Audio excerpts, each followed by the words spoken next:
Un montón de veces he escuchado que la Constitución española, actualmente vigente desde el año 78, fue realizada de una forma, digamos, anecdótica, cuasi accidentada, entre 4 personas en un restaurante, ¿no? Lo que llaman pactos del mantel, hecha casi elaborada de una forma, pues, digamos, poco ortodoxa y que realmente es poco seria. Amén de que también he escuchado numerosas ocasiones de que la Constitución española requiere una reforma, está obsoleta, realmente se ha quedado, digamos, en el pasado, o, por decirlo de alguna forma, ya no es tan funcionalmente práctica como antes, ¿no? ¿Qué tanto hay de esto? Vamos a verlo.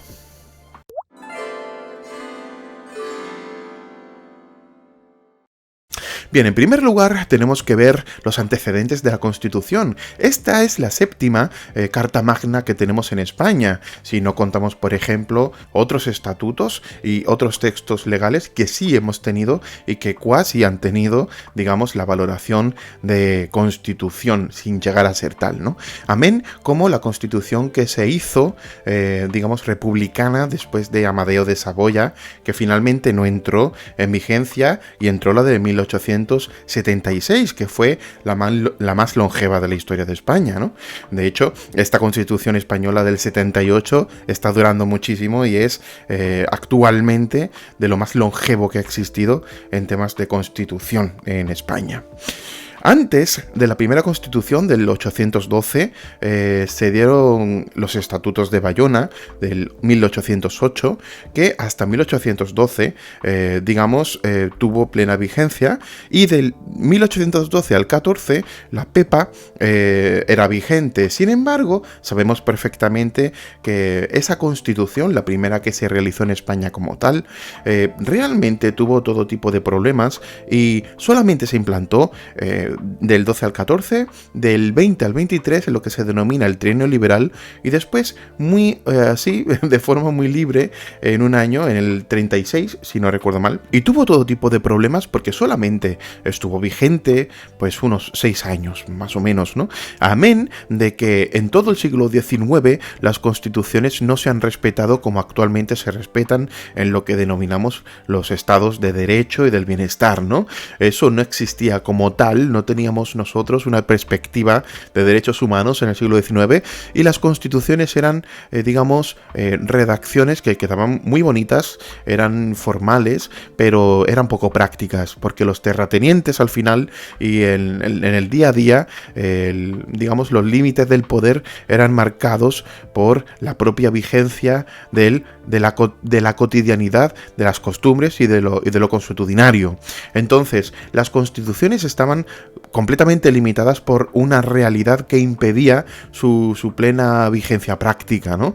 Y eso lo vemos en las constituciones que están en el siglo XIX, desde la 1812 a las posteriores, hasta 1876, que se constituye una constitución que, aunque no sea revolucionaria como tal, sí da un gran paso en el sentido de que, digamos que pone el terreno para que en un futuro se dé, después de la dictadura de Primo de Rivera y de la dicta blanda de Berenguer, que se dé ya la Constitución de 1931, que marca las pautas de lo que es pues un Estado moderno, ¿no? Y es interesante porque la Constitución del 31 ya abre paso a lo que es una mentalidad de un Estado, digamos, que respeta los derechos de las personas por encima de los derechos de los gobernantes. Se puede decir que ya hay una búsqueda directa hacia lo que podríamos llamar los derechos humanos, aunque sabemos que todavía los derechos humanos no están implantados de forma legal, ¿no?, por la Carta de Derechos Humanos, y sabemos también que no es solamente España el país que digamos tuvo esa búsqueda, sino que fue, digamos, una experiencia tanto europea como transeuropea. Digamos que las revoluciones habidas en el siglo XVIII y XIX dieron paso de alguna forma a los cambios de modelo y a, digamos, la implantación de los estados actuales, ¿no? Por tanto, es muy interesante ver que todos estos cambios orgánicos en las estructuras nacionales modulan los textos constitucionales en los periodos históricos diversos, ¿no? Y es interesante ver que en la Constitución de 1978 se puede ver realmente el hastío de la sociedad española frente a un franquismo que ha acabado, que está totalmente agotado, a un modelo nacionalista, ¿no? Hay un gran hastío frente a un modelo nacionalista y hay un gran deseo de los actores políticos y de la ciudadanía por lo que es un pluralismo, ¿no? Pluralismo tanto ideológico como social. En este sentido, digamos, la Constitución de 1978, que digamos también procede de la Ley de la Reforma Política, Ley para la Reforma Política del año 77, esta Constitución empieza a modelarse a partir de muchas diferencias que deben converger en puntos mínimos. Y eso es muy interesante, puesto que los padres fundadores de la Constitución española, que fueron 7, y digamos están relacionados con todo espectro ideológico. 3 de ellos fueron de la UCD, 1 de ellos fue del Partido Socialista, Gregorio Pérez Barba, estuvo uno del Partido Comunista, Jordi Solé, y también encontramos uno del Pacto Democrático de Cataluña, así como el de Alianza Popular, el muy popular Fraga. Realmente iban a ser 9, pero finalmente se quedó en 7 porque tanto UCD como PSOE, que eran en la época los partidos más punteros, prefirieron encontrar en 7, digamos, el núcleo que permitiera añadir, digamos, el aderezo del umbral mínimo.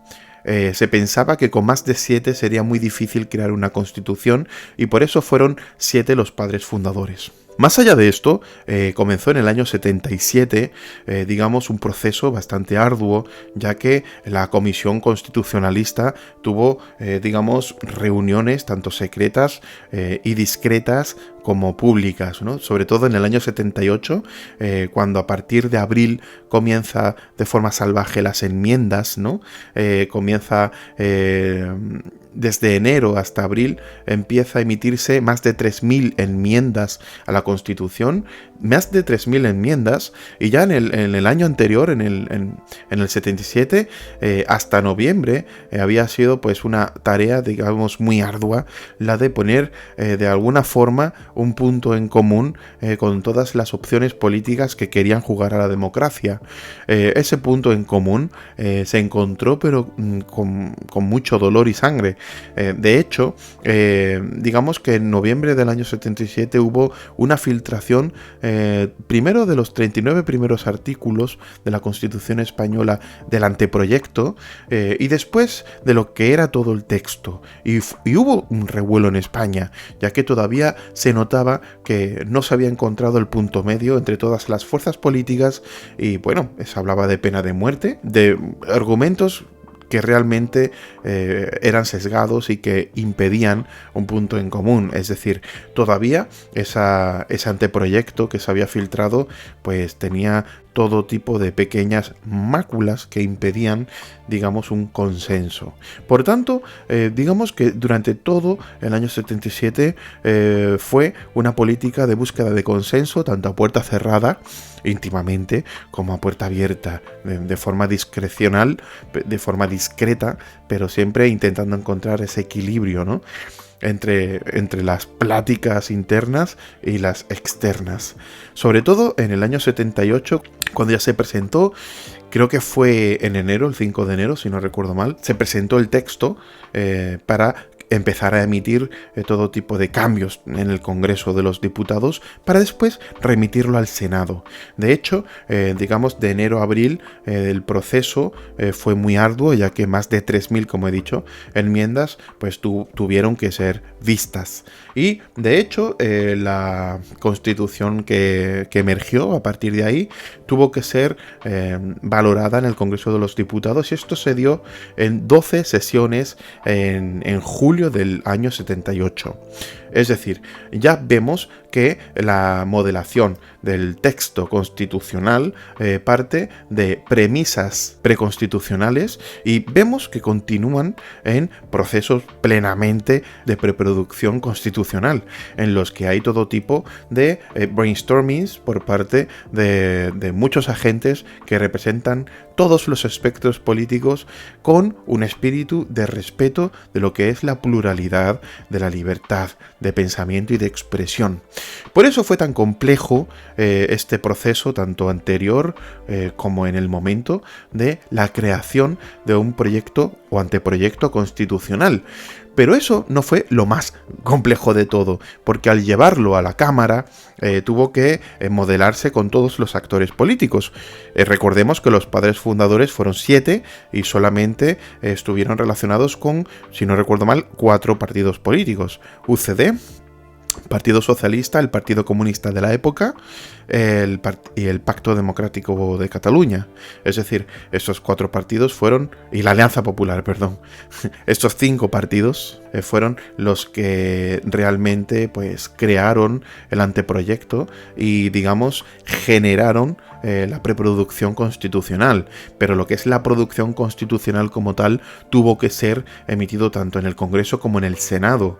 En este sentido, la Constitución adquirió, digamos, la forma final, el modelo final, en el año 78 desde enero. Primero con las enmiendas, y segundo, pues en las 12 sesiones del Congreso de los Diputados y el envío al Senado, que finalmente el Senado lo aprobó el día 31 de octubre. Por eso se dice que finalmente el Congreso ratifica, por eso se dice que el 31 de octubre fue el día en el que el Congreso aprueba las Cortes Generales, que el 31 de octubre es el día en el que las Cortes Generales aprueban la Constitución española del 78. ¿Por qué? Porque el Senado da su visto bueno. Después de muchos movimientos, se tuvo en relación al Congreso y al Senado que crear una comisión mixta, Congreso-Senado, para poder debatir arduamente los puntos artículo por artículo. Y es interesante porque muchas personas caricaturizan, digamos, todo este proceso de la creación constitucional, que fue un proceso muy complejo y digamos que fue muy frágil, porque se podría haber roto en cualquier momento. De hecho, Alfonso Guerra, Felipe González y muchos agentes de la época, digamos que pusieron el grito en el cielo más de una vez por los disensos que habían y la dificultad que se producía para encontrar pues los valores mínimos que fueran de competencia productiva para toda la ciudadanía, ¿no? Pero al final hubo aceptación, precisamente porque todos los agentes estaban motivados para tener una democracia en España, y una democracia de calidad. Pues en este sentido, como iba diciendo, muchas personas caricaturizan este proceso haciendo mención a lo que se denominan los pactos del mantel.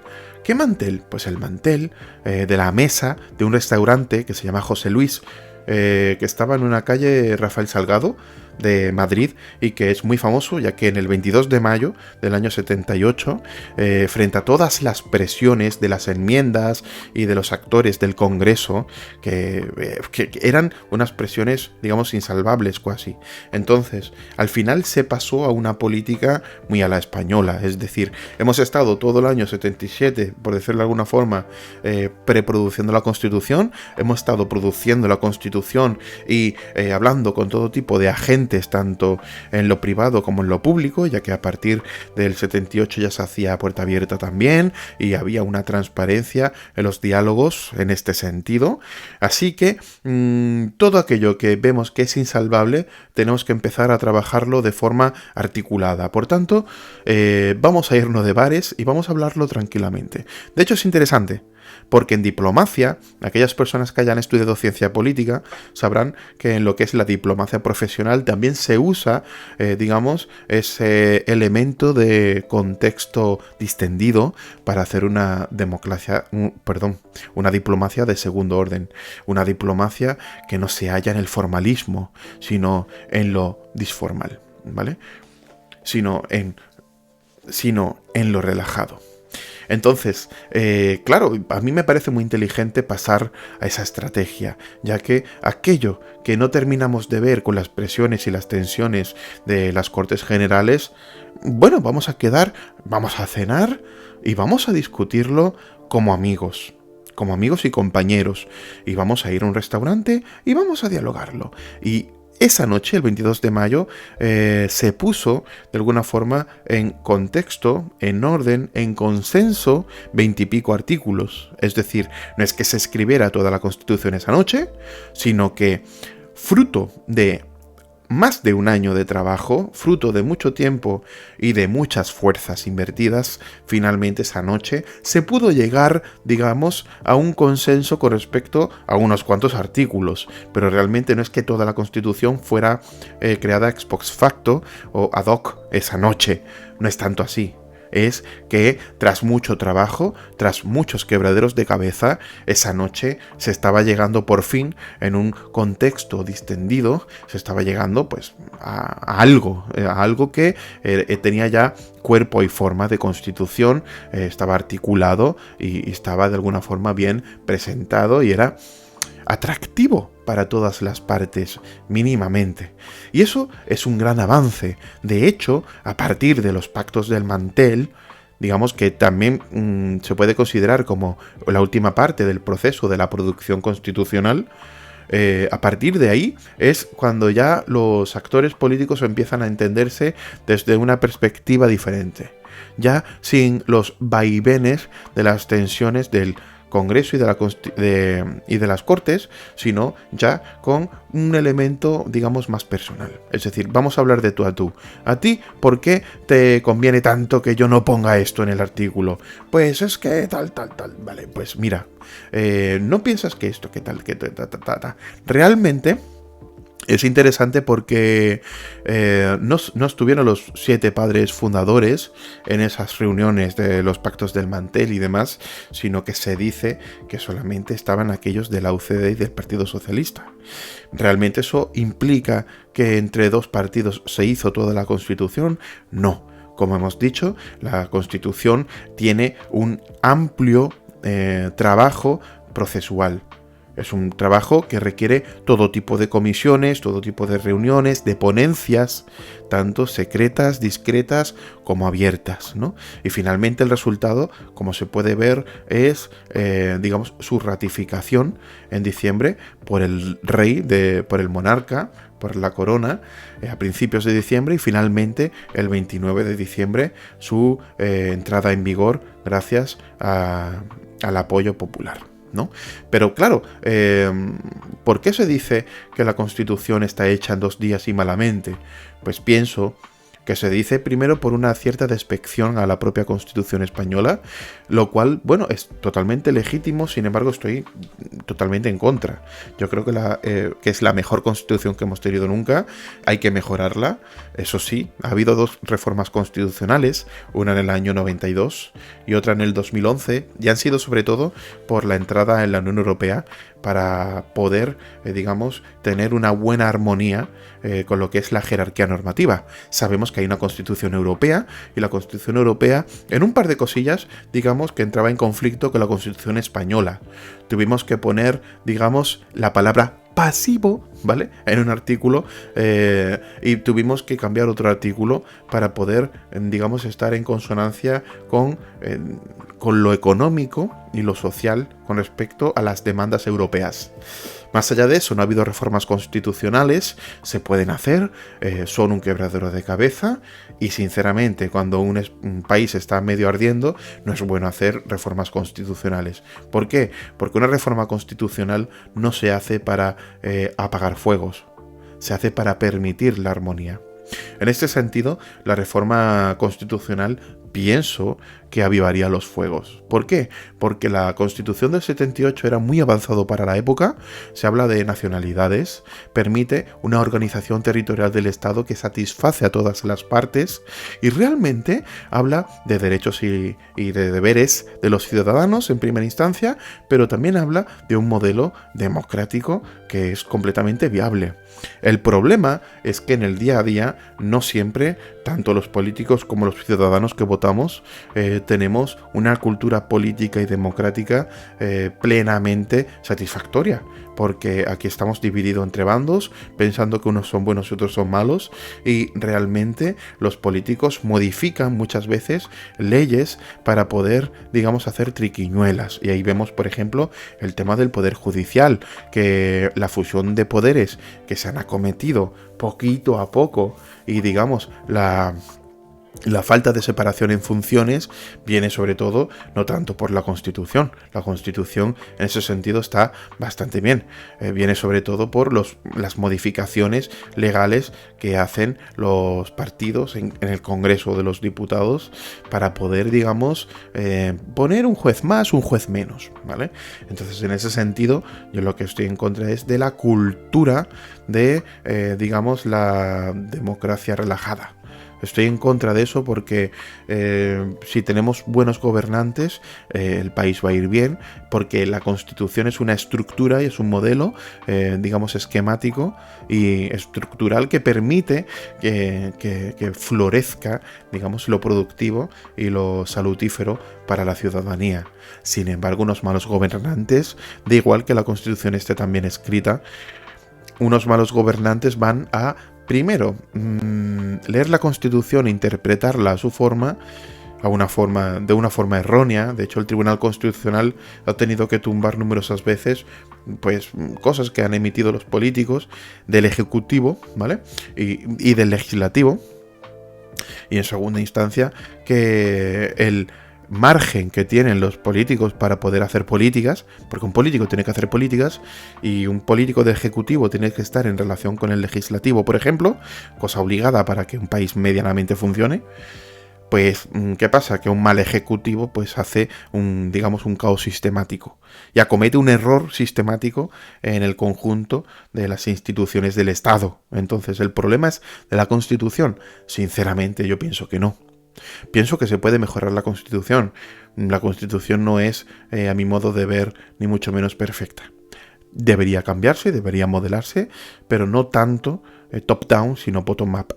¿Qué significa eso? Significa que no estoy a favor de que 4 políticos ahora vengan y digan cómo debería ser la Constitución. Estoy a favor de que los cambios que se producen en la ciudadanía, en lo socioeconómico, en lo histórico-cultural y en lo meramente antropológico, incluso en lo psicológico de una sociedad, es decir, todos los cambios que se producen de forma orgánica en la sociedad, pues yo creo que eso debe estar de alguna forma representado en una Constitución.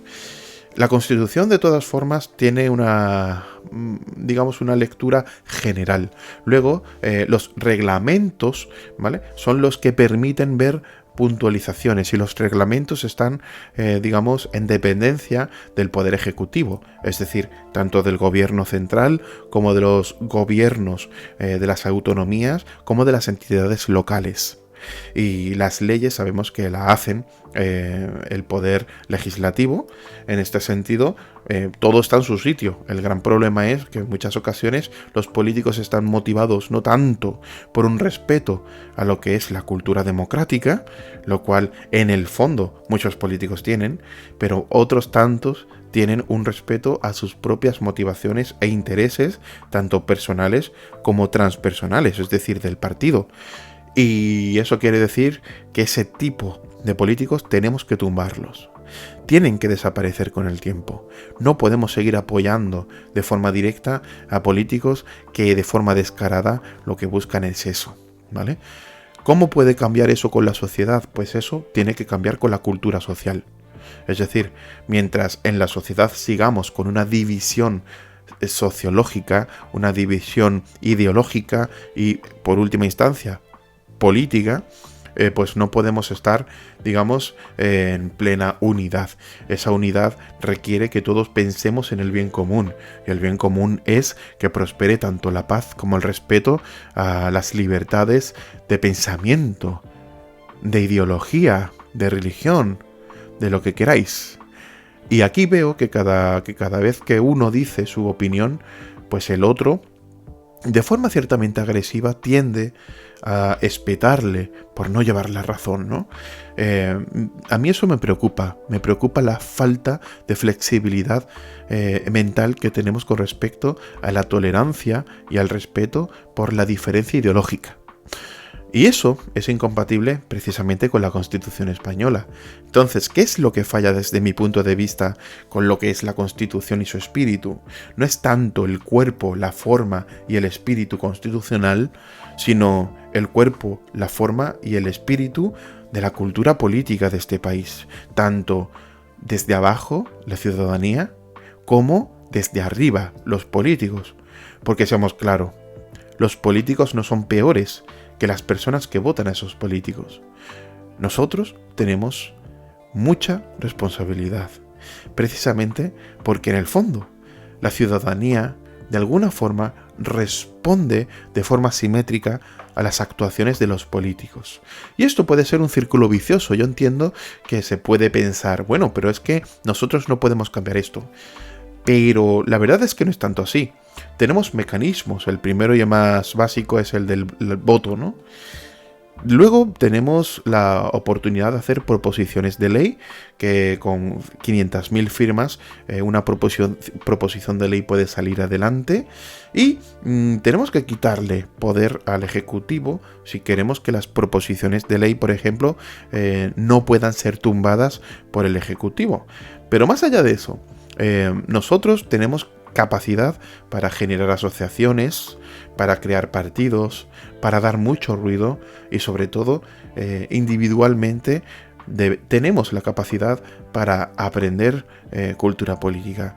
¿Qué significa eso? Significa que independientemente de lo que pienses y de cuál sea tu sesgo, que todos tenemos, ¿no?, ideológico, el bien común prevalezca y no tanto el hecho de que tú partido y tu opción y tu ideología tiene que salir adelante y ser, digamos, hegemónica, sino que la hegemonía queda en segundo plano para, sobre todo, lo que podría ser una hegemonía de la cultura democrática. Y eso todavía en España no termino de verlo. Sin embargo, soy muy optimista. ¿Por qué? Porque la cultura democrática de todo el siglo XIX, de todo el siglo XX y del siglo XXI está en pleno movimiento. El dinamismo del pensamiento democrático nos hace ver que realmente estamos evolucionando. Y estamos realmente, aunque lentamente, yendo hacia el entendimiento de que eso de los derechos humanos no es una tontería, de que puede venir un hijo de puta e invadir tu país y tenemos que tener defensa, tenemos que tener, digamos, actitud patriótica, pero sin llegar a ser, digamos, supremacistas. Entonces, en este sentido, el equilibrio, el punto intermedio de la cultura democrática y política nos lo concede la experiencia. Antes dijimos que en el siglo XIX las constituciones eran cuasi papel mojado, o papel mojado ya directamente, porque el poder realmente estaba en los terratenientes y en lo consuetudinario. Hoy en día el poder de la Constitución es enorme, es vinculante. No siempre se produce de forma perfecta, pero hay un imperio de la ley. Hay un imperio de la ley que funciona. No es perfecto, no funciona de forma perfecta, pero funciona. Y si hacemos un estudio, digamos, lineal, ¿no? Sincrónico y diacrónico de todas las instituciones y de cómo han modulado la experiencia de la política en la ciudadanía desde el siglo XIX hasta el XXI, vemos que hay una mejora continua, que el ciudadano está aprendiendo a entender que es un actor político, que debe hacer política, que debe aprender política y que debe ejecutar el poder que tiene. Y por eso que conlleva la responsabilidad de saber cómo ejecutarlo. Y en eso estamos. Por eso hay que ser optimistas. Una próxima constitución nos llevará seguramente a una mayor actividad política del ciudadano. Y eso quiere decir que la democracia cada vez será más fuerte y traerá mayores garantías de derechos y de deberes fundamentales y constitucionales de los individuos de forma directa y de forma práctica.